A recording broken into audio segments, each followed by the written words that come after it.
Buenos días, mis amados hermanos, desde y para nuestra Iglesia Cristiana del Norte. Iniciamos la predicación correspondiente al 14 de febrero de 2021. Como siempre, es un honor y un privilegio presentar a ustedes la palabra de nuestro Señor. En esta oportunidad vamos a continuar con el estudio de los Hechos de los Apóstoles. El texto que vamos a compartir es el capítulo 5, los primeros versículos del 1 al 11. En principio vamos a ponernos en oración antes de pasar a nuestro texto. Padre bueno, gracias te damos por esta oportunidad, Señor. Espléndida mañana, espléndido texto, tenemos tu palabra, Señor. Con qué privilegio podemos contar, podemos sentirnos este día. Te pedimos, Señor, abra nuestra mente y nuestro corazón para ser receptivos a tu palabra. Que tu Espíritu nos guíe, Señor, y que esta palabra nos lleve a la obediencia, a estar atentos a tu voz. Bendito seas por esta oportunidad. Padre, te pido por cada uno de mis hermanos que hoy están en una necesidad de salud, de atención, de provisión. Sé tú con nosotros, Señor, y permite que vivamos este día para ti. En el bendito nombre de Teo Jesús esperamos. Amén. Muy bien, mis hermanos, vamos a pasar directamente a nuestro texto. Como estábamos diciendo, el texto es el capítulo 5 de los Hechos de los Apóstoles. Lo vamos a leer en la Nueva Versión Internacional. Dice así: un hombre llamado Ananías también vendió una propiedad y, en complicidad con su esposa Zafira, se quedó con una parte del dinero y puso el resto a disposición de los apóstoles. Ananías, le reclamó Pedro, ¿cómo es posible que Satanás haya llenado tu corazón para que le mintieras al Espíritu Santo y te quedaras con parte del dinero que recibiste por el terreno? ¿Acaso no era tuyo antes de venderlo? Y una vez vendido, ¿no estaba el dinero en tu poder? ¿Cómo se te ocurrió hacer esto? No has mentido a los hombres, sino a Dios. Al oír estas palabras, Ananías cayó muerto, y un gran temor se apoderó de todos los que se enteraron de lo sucedido. Entonces se acercaron los más jóvenes, envolvieron el cuerpo, se lo llevaron y le dieron sepultura. Unas 3 horas más tarde entró la esposa, sin saber lo que había ocurrido. Dime, le preguntó Pedro, ¿vendieron ustedes el terreno por tal precio? Sí, dijo ella, por tal precio. ¿Por qué se pusieron de acuerdo para poner a prueba el Espíritu del Señor? Le reclamó Pedro. Mira, los que sepultaron a tu esposo acaban de regresar y ahora te llevarán a ti. En ese mismo instante ella cayó muerta a los pies de Pedro. Entonces entraron los jóvenes y al verla muerta se la llevaron y le dieron sepultura al lado de su esposo. Y un gran temor se apoderó de toda la iglesia y de todos los que se enteraron de estos sucesos. Muy bien, como habíamos comentado, estamos en el inicio del capítulo 5 del libro de los Hechos. Los versículos que acabamos de leer son del 1 al 11, pero vamos a establecer un poco de contexto de dónde partimos. Vamos para allá. El texto inmediato anterior de donde partimos nos puede dar bastante, nos puede hablar bastante del contexto. Todos los que voy a permitirme leerlo, ¿no? Estamos en el capítulo 4, Hechos de los Apóstoles. Dice así: todos los creyentes eran de un solo sentir y pensar. Nadie consideraba suya ninguna de sus posesiones, sino que las compartían. Los apóstoles a su vez con gran poder seguían dando testimonio de la resurrección del Señor Jesús. La gracia de Dios se derramaba abundantemente sobre todos ellos, pues no había ninguno necesitado en la comunidad. Quienes poseían casas o terrenos los vendían, llevaban el dinero de las ventas y lo entregaban a los apóstoles para que se distribuyera a cada uno según su necesidad. Y aquí viene el caso puntual, el ejemplo, digamos, de encomio, digno de encomio. José, un levita natural de Chipre, a quien los apóstoles llamaban Bernabé, que significa consolador, vendió un terreno que poseía, llevó el dinero y lo puso a disposición de los apóstoles. Entonces vemos que Bernabé en este momento pues es digno de agradecimiento, de reconocimiento por una acción tan desprendida. Ahora, debemos establecer, como nos lo compartieron la semana pasada, que esta es la mejor versión de la iglesia. La iglesia primitiva es la mejor versión de la iglesia que se va a construir a partir del trabajo de los apóstoles. Cristo nos deja o les deja a sus apóstoles el ministerio de seguir compartiendo la palabra, llevar las buenas nuevas, crear discípulos, bautizarlos, agrandar su iglesia, agrandar el cuerpo de Cristo. Y aquí nace este ministerio y no va a haber una mejor versión de él. ¿Por qué? Pastores con sana doctrina, es decir, los apóstoles discipulados por Cristo son los pastores de esta iglesia. La guía y el poder del Espíritu Santo y una tremenda demostración de comunión y obediencia. Ahora, cuando decimos esta es la mejor versión de la iglesia, hay un profundo amor, hay una profunda comunión, hay una verdadera obediencia, hay una sana doctrina.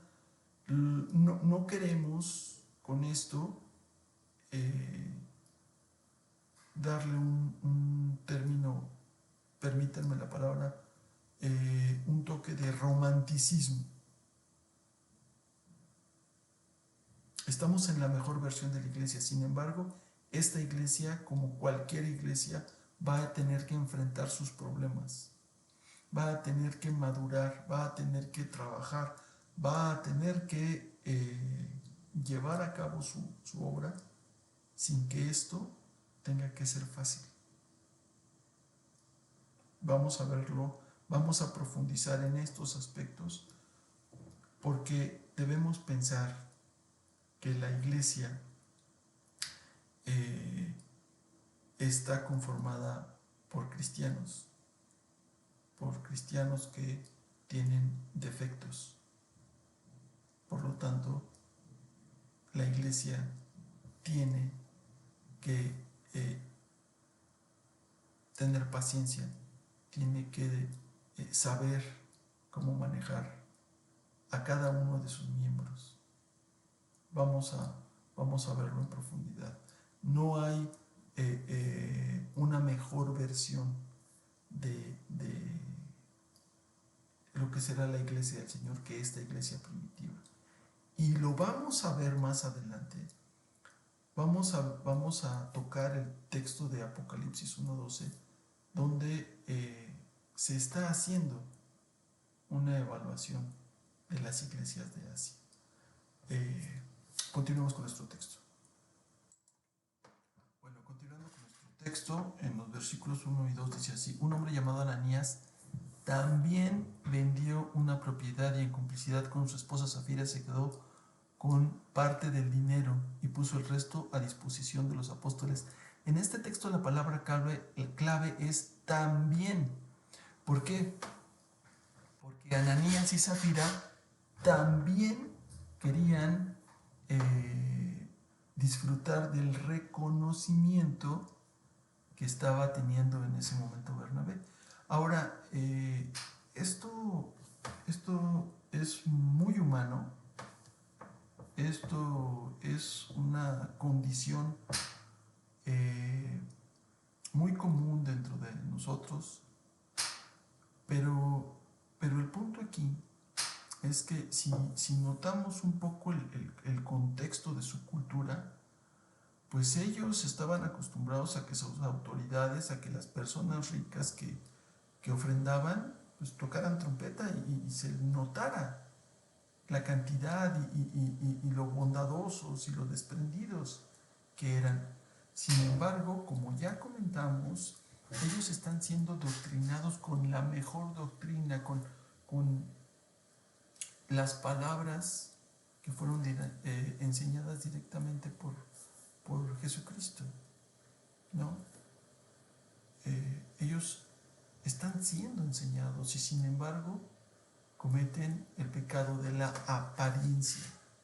Quieren aparentar lo que no son, ¿no? Quieren justamente también verse como unas personas en extremo desprendidas. Sin embargo, no lo son.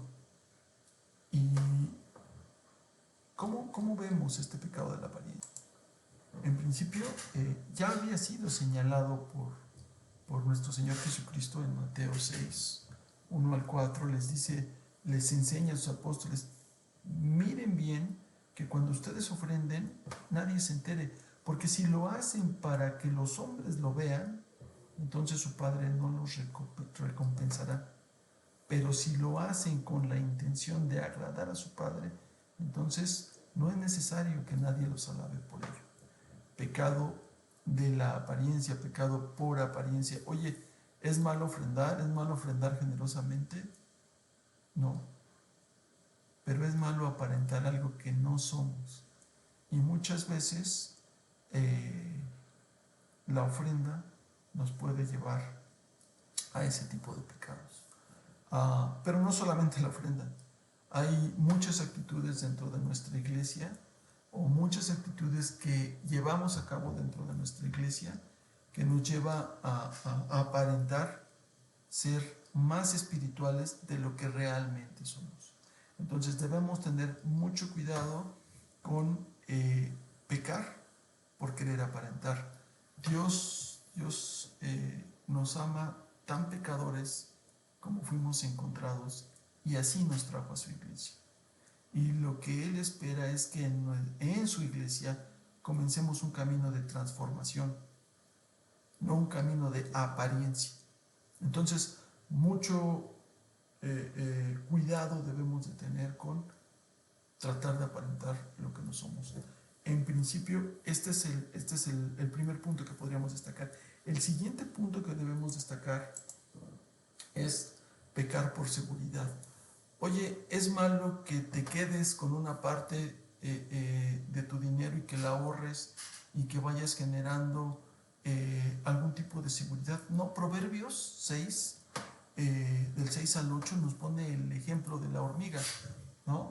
Dice, oye, a ella nadie la manda, a ella nadie le dice lo que tiene que hacer y sin embargo, sabiamente va recolectando para los días complicados, para los días difíciles. No es malo ir construyendo tu seguridad. Lo que es malo es depender de ella. ¿Cuál es el contraste entre Bernabé y Ananías?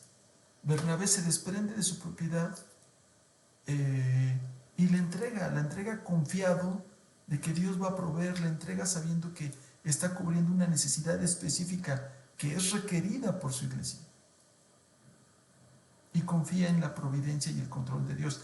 Ananías lo que dice es, yo quiero aparentar ser tan bondadoso como Bernabé, pero me voy a quedar con una parte, porque no sé lo que pueda pasar mañana. Muchas veces las circunstancias nos llevan a tomar decisiones de esta naturaleza, a pecar por nuestra propia seguridad. Reitero, no es malo que nosotros compremos un seguro de vida, que nosotros tengamos una cuenta de ahorros, que nosotros queramos disfrutar de la provisión que Dios nos da. Eso no es malo, porque siempre Dios nos da suficiente y también nos da para compartir. Y piénsenlo así, por favor. Si ustedes tienen 2 pares de zapatos, ya son ricos. Si ustedes tienen un chicle, ya son ricos. Porque todo aquel que posee algo más de lo necesario para vivir, ya es rico. Claro, hay muchos niveles de riqueza, hay muchos grados de riqueza. Pero si tú tienes un poco más de lo suficiente para vivir, considérate rico, considérate afortunado. Entonces, en ese sentido, debemos entender que la seguridad de nuestra vida, de nuestra provisión, depende de Dios. Y no tenemos que pecar, no tenemos que llegar al pecado para que nosotros podamos sentirnos seguros de la provisión. Y finalmente, el punto aquí más importante, como lo habíamos comentado, es pecar por orgullo. Y aquí hay algunos ejemplos de qué significa el orgullo dentro de nuestro pecado, o el orgullo como uno de nuestros componentes de pecado, o el orgullo como una de nuestras formas de pecado, ¿no? En principio, hay un texto muy hermoso en Proverbios 6, ¿no? Más adelante, del que ya habíamos comentado, pero ahora es el versículo 16 al 17, y dice: 6 cosas aborrece Jehová, y aún 7 abomina su alma, los ojos altivos, es decir, el orgullo, sentirte más que otro, pensar que tú tienes mayor privilegio, mayor derecho, que eres mejor que otro.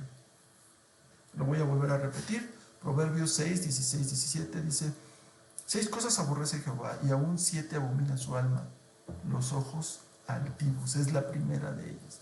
No voy a continuar con este texto. Paso a Génesis 3:5, uno de los ejemplos que podemos encontrar de esta altivez de ojos, de este querer ser independiente, de este querer sentirte mejor de lo que realmente eres, de este querer, de este envidiar lo que otros tienen, y sentir también pues sí, de alguna manera este orgullo por yo debería tener eso también. Entonces, en Génesis 3:5 leemos: y seréis como Dios, sabiendo el bien y el mal. ¿Quiénes son los protagonistas de este ejemplo? Es la serpiente y es Eva.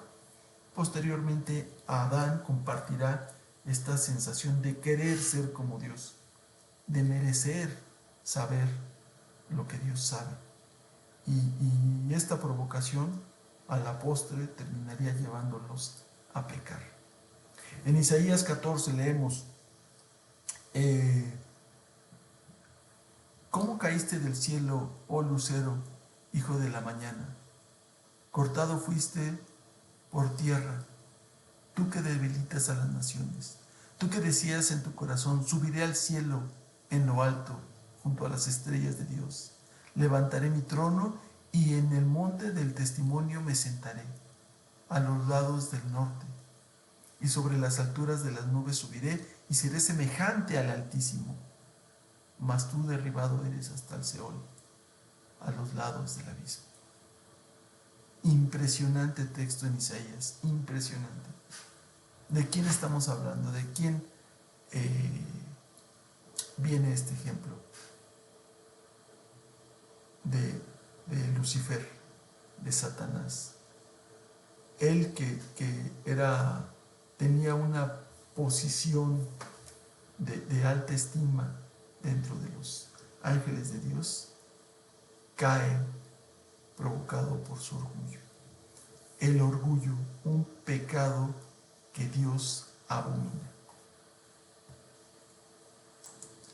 Continuando con nuestro texto, el versículo 3 dice así: Ananías le reclamó Pedro: ¿cómo es posible que Satanás haya llenado tu corazón para que le mintieras al Espíritu Santo y te quedaras con parte del dinero que recibiste por el terreno? ¿Acaso no era tuyo antes de venderlo? Y una vez vendido, ¿no estaba el dinero en tu poder? ¿Cómo se te ocurre hacer esto? No has mentido a los hombres sino a Dios. Ananías y Zafira son cristianos, son verdaderamente cristianos, pertenecen a la mejor versión de la iglesia.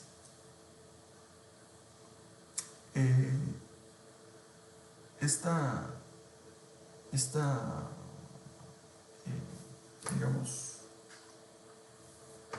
parte que estamos observando es que Ananías, teniendo el Espíritu Santo,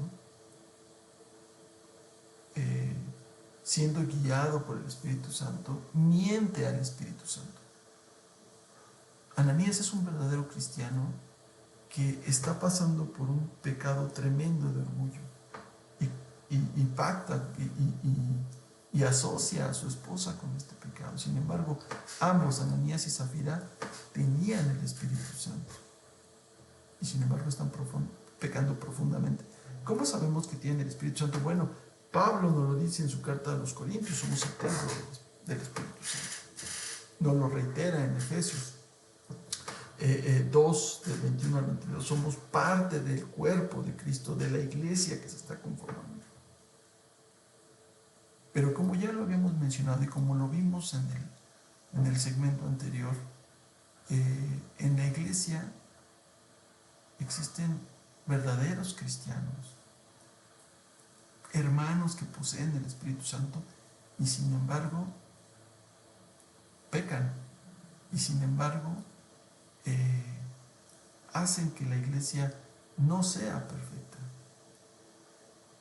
Es muy importante tener esto en mente para todos aquellos que hemos estado en una misma iglesia siempre.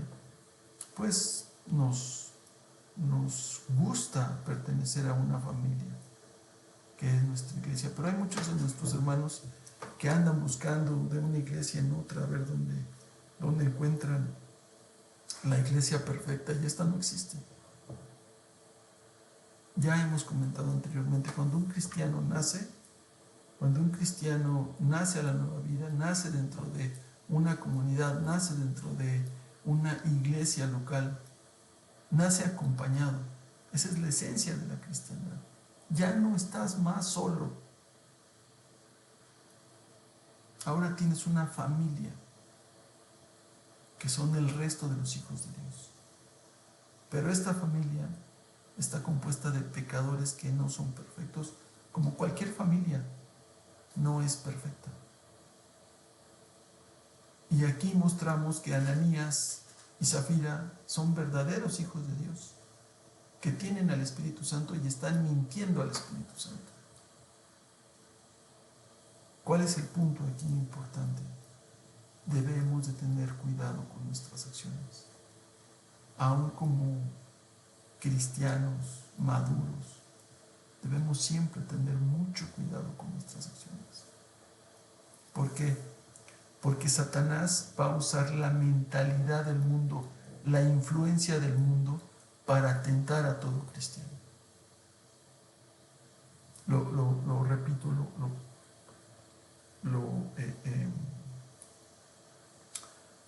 lo puntualizo. Satanás va a tentar a los cristianos, va a usar la influencia del mundo para tentar a los cristianos. ¿Dónde vemos esto que estamos platicando? Bueno, el punto anterior, Ananías y Zafira son cristianos legítimos, reside el Espíritu Santo en ellos. Lo confirmamos en 1 Corintios 6, 19. En la Nueva Versión Internacional nos dice: ¿acaso no saben que su cuerpo es templo del Espíritu Santo, que está en ustedes y al que han recibido de parte de Dios? Ustedes no son sus propios dueños. Dios ahora es su dueño. Ahora ustedes deben de dejarse llevar por el Espíritu Santo. Y el punto en donde vemos la influencia de Satanás, primera de Juan 2:16, dice, porque nada de lo que hay en el mundo, los malos deseos del cuerpo, la codicia de los ojos y la arrogancia de la vida provienen del Padre, sino del mundo. Es así como Satanás utiliza la mentalidad del mundo para atraer a un cristiano. Los malos deseos del cuerpo, la codicia de los ojos y la arrogancia de la vida no provienen del Padre, sino de el mundo. Por favor, esto también es muy importante.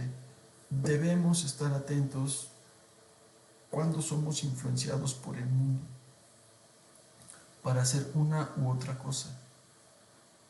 Pero esta influencia no termina con la responsabilidad de decidir pecar.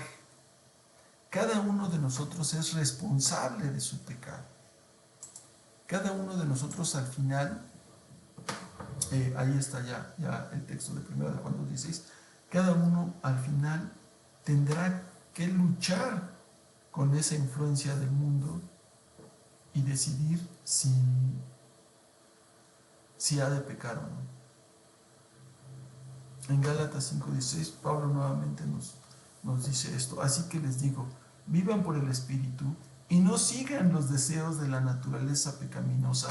Aquí hay un punto importante. Nosotros tenemos en nuestra naturaleza el gusto de pecar, la intención de pecar, el deseo, el gozo también de pecar. Es por eso que la vida del cristiano es una lucha tremenda dentro del cristiano, en donde su carne y su espíritu están en una lucha todo el tiempo. Todo el tiempo. El cristiano debe vivir así presionado entre su deseo de pecar y el consejo y la guía del Espíritu Santo. Todo el tiempo. Y el cristiano es responsable de la decisión que toma. Es 100% responsable de su pecado. Ahora, esto también es un punto importante. Nosotros no... ¿En qué momento el texto dice que Satanás lo influenció, pero él aceptó? Y entonces, ¿cómo se da cuenta? ¿Cómo nos damos cuenta que realmente Ananías está siendo influenciado por Satanás? Fue una revelación del Espíritu a Pedro.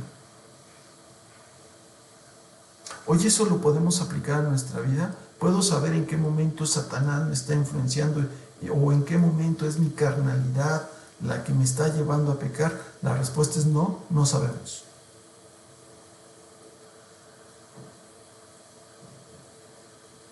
Y como opinión, permítanme dar una opinión personal. Creo que en el 99% de los casos, en el 99.999% de los casos, es mi propia carnalidad la que me lleva a pecar. Al menos en mi caso, en mi testimonio, soy un cristiano tan común que dudo mucho que Satanás esté preocupado por trabajar en mí.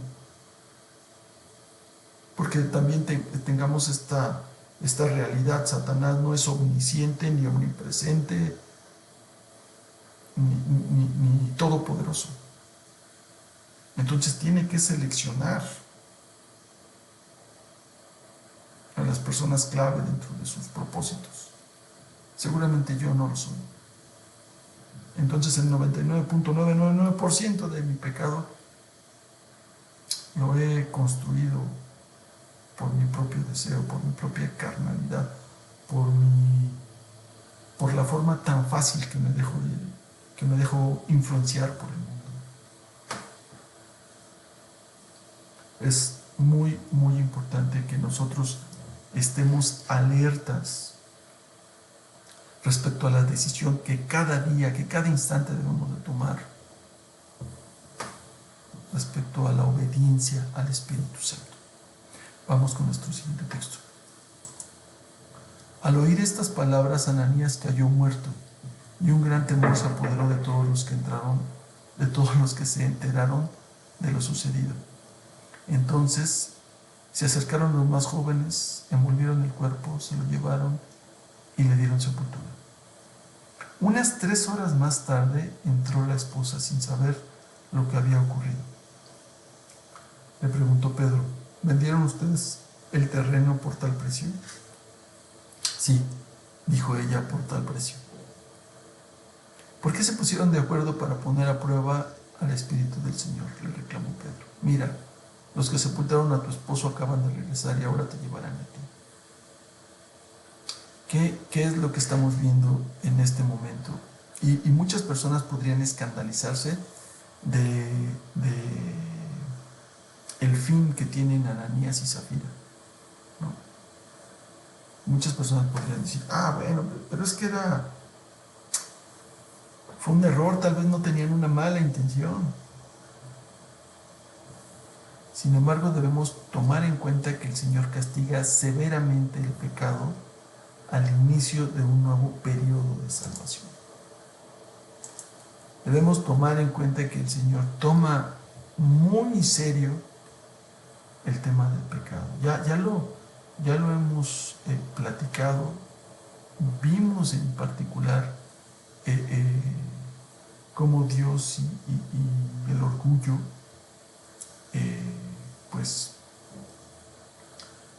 Dios aborrece el orgullo.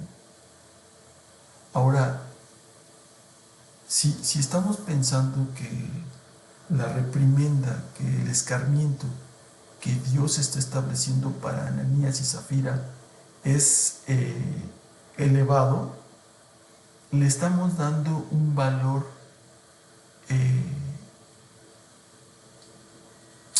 le estamos dando un sobrevalor a la vida humana que no tiene.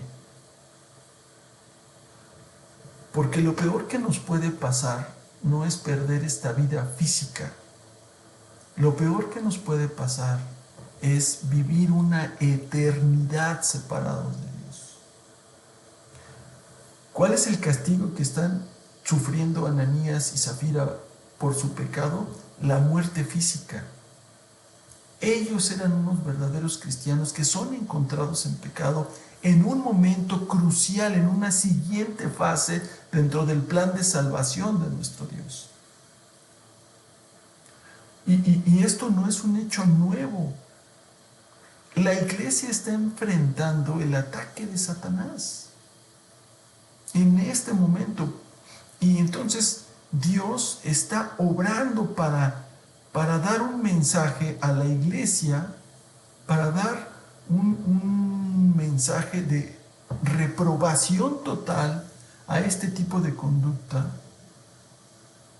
a la iglesia y también a Satanás. Dios no va a permitir que este tipo de acciones sucedan en este momento de la construcción de su iglesia.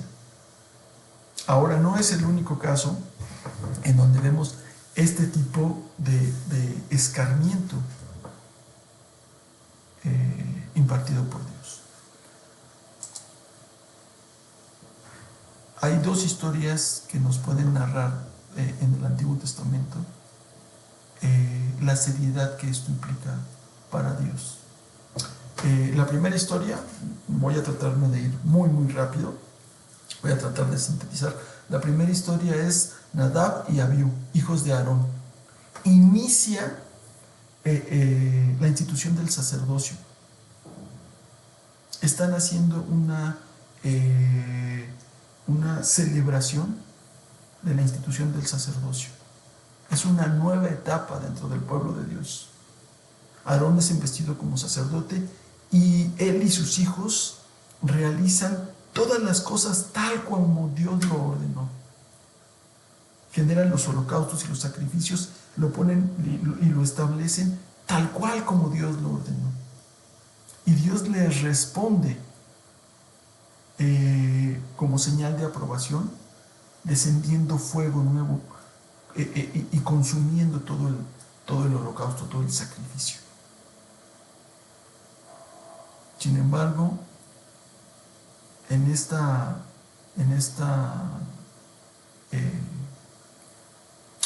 en este momento, en esta celebración, los hijos de Aarón, Nadab y Abiú, comienzan a hacer las cosas por su propia cuenta, a su manera.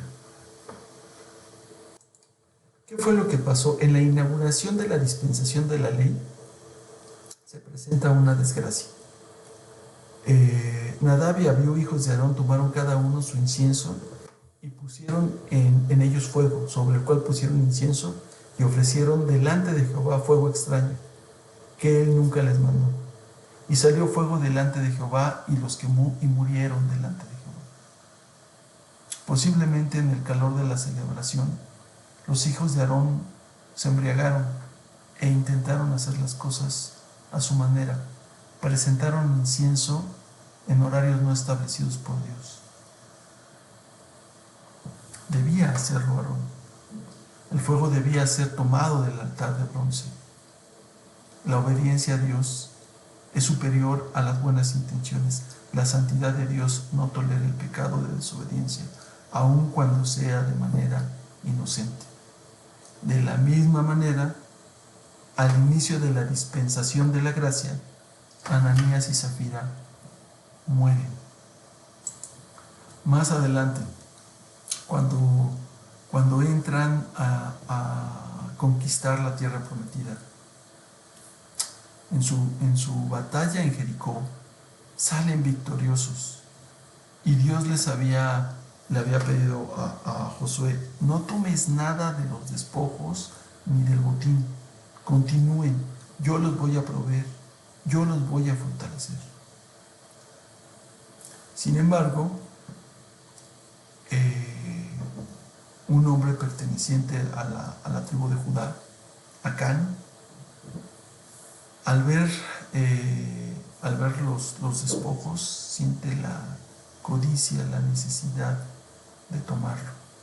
Y esto le va a traer gran desgracia al pueblo de Israel.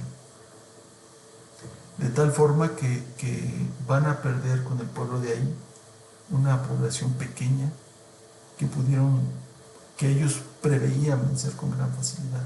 Y sin embargo van a ser derrotados. Y eso los va a poner en una gran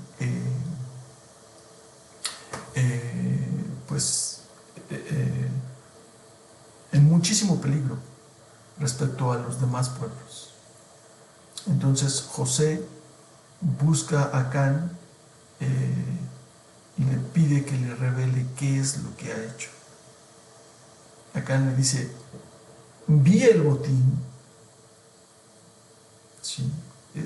Por mis ojos entró esta codicia de quedarme con un manto babilónico, 200 ciclos de plata, un lingote de oro de 50 ciclos, y lo tomé. Tristemente, Acán va a ser tomado por Josué y va a ser muerto. Esta historia está en Josué 7, dice así: José y todos los israelitas tomaron a Acán la plata, el manto, el oro, sus hijos, sus hijas, sus bueyes, sus burros, sus ovejas, la tienda y todo lo que él tenía, y lo llevaron al valle de Acor. Allí Josué dijo a Acán: ¿por qué has traído esta calamidad sobre nosotros? Ahora el Señor traerá calamidad sobre ti. Los hombres de Israel los apedrearon y luego quemaron sus cuerpos. ¿Cuál es el punto aquí? El punto es que Dios, nuestro Dios, es un Dios celoso, es un Dios con un amor y una misericordia infinitos, pero es un Dios justo. Y en este momento, en este nuevo paso que el pueblo de Israel está dando para la conquista de las promesas de Dios, era necesario establecer la severidad de su palabra y de lo que Él espera de nosotros. Miren, es muy importante establecer que que nosotros tenemos dos caminos. Nosotros como cristianos, nosotros como personas, más que como cristianos, como personas tenemos dos caminos. Creemos en Cristo y en que por su sacrificio nosotros somos perdonados del pecado, o no creemos en Él y seguimos una vida de pecados alejados de Dios. Si creemos en Cristo, entonces volvemos a tener dos disyuntivas: estar en una iglesia local y servir, o pensar que el ser cristiano puede llevarse a cabo en solitario y a nuestra manera.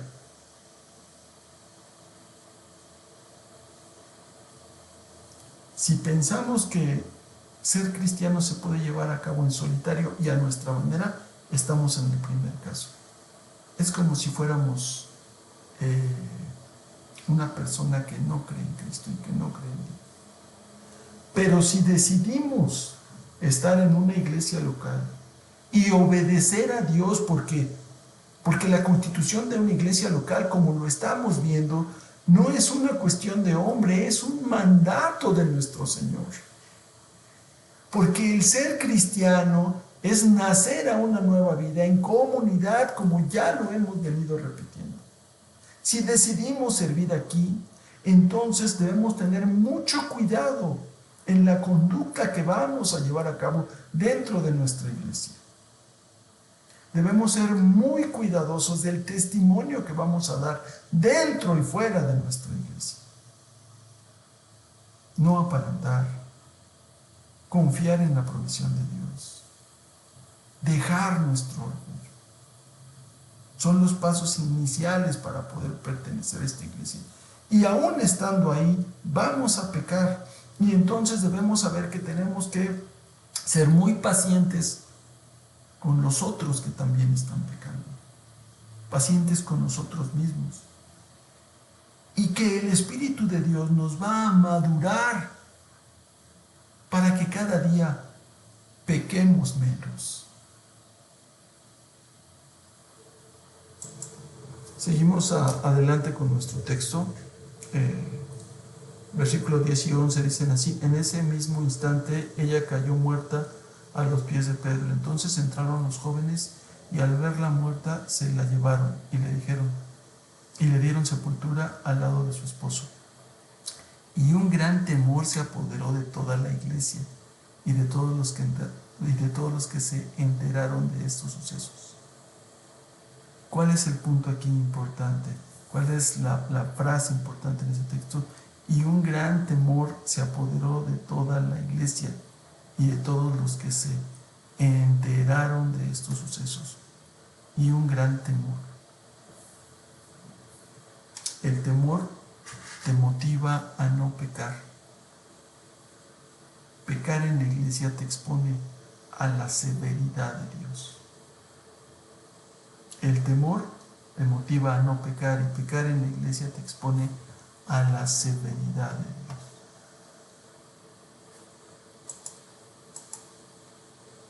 Deuteronomio 9, 15, 20. Y cuando todos los demás oigan esto, tendrán temor y nunca más se hará semejante maldad en el país. Esta porción de la Biblia está hablando del falso testimonio. Y Dios le está diciendo a Moisés: si alguien viene y da un falso testimonio, las autoridades, los jueces deben de indagar con mucha minuciosidad. Y si se encuentra que la persona estaba mintiendo, se le debe de hacer el mismo mal que él estaba tratando de hacer.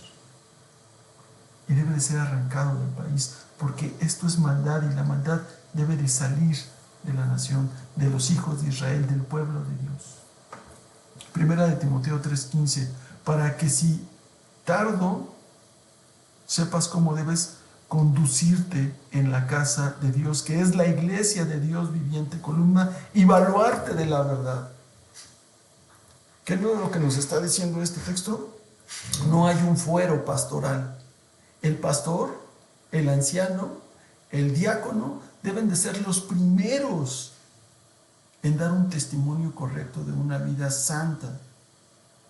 o de un esfuerzo legítimo por alcanzar una vida santa. No hay fuero pastoral, nadie está exento de cumplir con la obediencia y el acometimiento a la palabra de Dios. Mateo 18, 15, 27. Si se niega a escucharte, presenta el caso a la iglesia, y si ésta se pronuncia a tu favor y tu hermano no acepta la recomendación de la iglesia, entonces la iglesia debe de expulsarlo. ¿Qué es lo que debe de suceder con las personas que una y otra vez establecen que su mentalidad y su forma de hacer las cosas es la correcta, más allá de lo que ordena la palabra de Dios? Deben de ser expulsados de la iglesia, porque un cristiano debe conducirse conforme a la palabra de Dios y obedecer la palabra de Dios, no porque lo dice el pastor, que debería de ser así porque es una autoridad, pero no es porque una autoridad te lo está diciendo, es porque tú tienes conciencia de que eres un hijo de Dios, y un hijo de Dios obedece a Dios. ¿Y qué nos manda Dios? Por ejemplo, en Romanos 13:1 dice: todos deben de obedecer a las autoridades del gobierno. Te debes de conducir obedeciendo a tus autoridades dentro y fuera de la iglesia. Debes obedecer. La característica de un cristiano es obediencia. Y un texto hermoso que nos muestra eso es el siguiente: Primera de Samuel 15:22, en la versión Reina Valera contemporánea. Samuel le contestó: ¿y crees que al Señor le gustan tus holocaustos y ofrendas más que la obediencia a sus palabras? Entiende que obedecer al Señor es mejor que ofrecerle sacrificios, y que escucharlo con atención es mejor que ofrecerle la grasa de los carneros. No hay nada que tú puedas llevar a los pies de Cristo, que tú puedas llevar al altar de Dios, que tú puedas ofrecer a tu iglesia local. No hay nada mejor que la obediencia. ¿A quién has de obedecer? A la palabra de Dios. Ahí lo dice el texto, la obediencia a sus palabras. ¿Cómo puedes obedecer su palabra? Escúchala, léela, búscala, compártela, hazla tuya. Cuando tú dejes que la palabra de Dios sea parte de tu vida, entonces vas a poder iniciar el camino de obediencia hacia esa palabra. Y finalmente, como conclusión, traemos este texto de Apocalipsis 1, versículo 12, en la versión de la Nueva Biblia Viva. Dice así: cuando me volví para mirar al que me hablaba, vi 7 candeleros de oro. En medio de los candeleros estaba un personaje muy parecido al Hijo del Hombre, vestido de un manto que le llegaba hasta los pies y ceñido al pecho con una banda de oro. Tenía el pelo blanco como la lana o la nieve, y los ojos penetrantes como llamas de fuego. Sus pies parecían como bronce al rojo vivo en un horno, y su voz retumbaba tan fuerte como una catarata. En la mano derecha sostenía 7 estrellas. De su boca salía una espada aguda de 2 filos. El rostro le brillaba con el resplandor del sol, cuando brilla en toda su fuerza. ¿Dónde está nuestro Señor? En medio de los 7 candeleros. ¿Qué son los 7 candeleros? Su iglesia. El Señor observa en todo momento la conducta de su iglesia. Que tengan una extraordinaria mañana. Vamos a orar. Padre bueno, gracias te damos por este día, Señor. Gracias por haber podido compartir tu palabra. Permite que tu palabra nos guíe, Señor. Permite que cada día tu palabra entre a nuestra mente, a nuestros ojos, que sea tu palabra la que llega a nuestros ojos, sino la maldad del mundo. Perdónanos, Señor. Perdónanos por perder tanto tiempo en distracciones de la vida del mundo. Perdónanos, Señor, por conservar nuestro pecado de orgullo en tantas situaciones. Perdónanos, Señor, porque no nos sentimos confiados de que tú proveerás.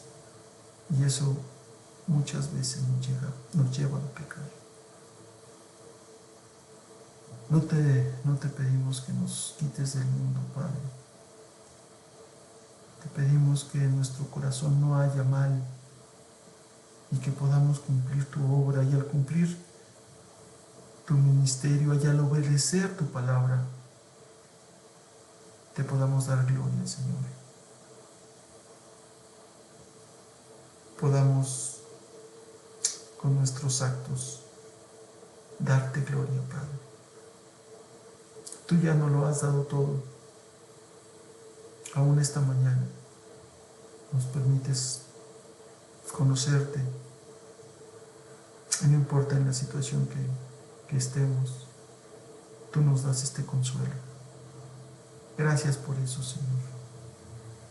Te pedimos que te quedes con nosotros el resto de este espléndido día, el resto de la semana. Hállanos estudiando tu palabra, Señor. Hállanos buscándote, como el pequeño busca la leche materna. Que tú tengas misericordia por esta tu iglesia cristiana del norte y por todas las iglesias locales que conforman tu cuerpo. Denos paciencia, Señor. En el bendito nombre de tu Jesús es que oramos. Amén. Bendecido día.